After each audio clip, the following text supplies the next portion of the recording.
Well, here they are, and it's 35 years later.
I'm still dancing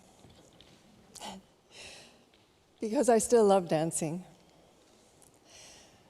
I love the feeling of moving my body. I love pushing my limits. I love saying things with my body that I can't always say with words. I'm still performing because I still love performing. It's my way of connecting to the world. Dancing takes me to my joy, to my sorrow, to my fear, to my strength, to my questions. Dancing lets me explore the mystery of life.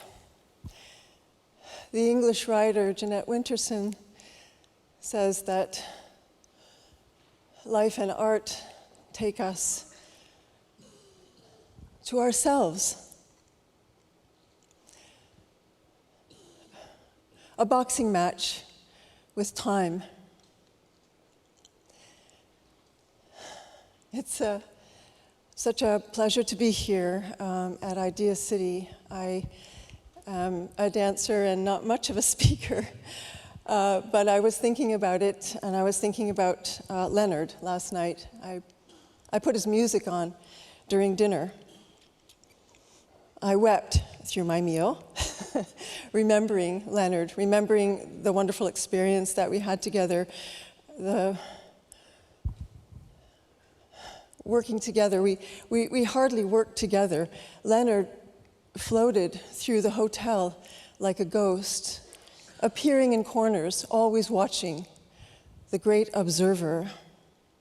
We met Leonard when we were so young, and he sliced us open gently and taught us about love and life. I think about Leonard and I think about older and reckless. He was always quietly reckless. I have a series for older performers called Older and Reckless, and people ask me, well, where did that come from, older and reckless? Honestly, I don't know. It just came to me one day.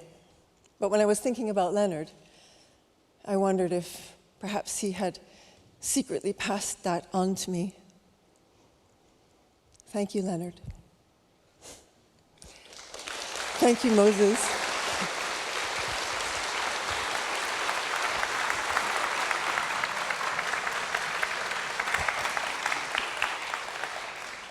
Some of you may know my affiliation with an organization called CARP. I've talked about it before from this stage, and I was reflecting on the fact that the work that we do, which is important and has been highly successful, is almost always engaged in politics.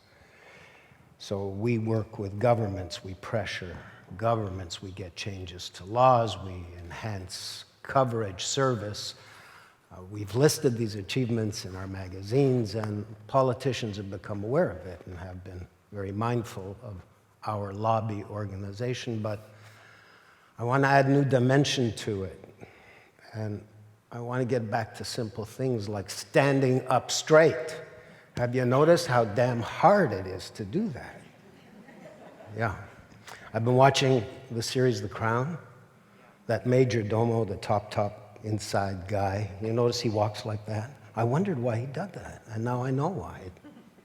Straightens you out. So I became aware of Older and Reckless, and I thought, perfect, there's a metaphor. Best way to keep going is to keep going. And I need some instruction on how to stand straight and keep moving. And I think that our vast cohort of people, I think, will be very eager to learn some of the secrets. Yeah, look at her. Look at that.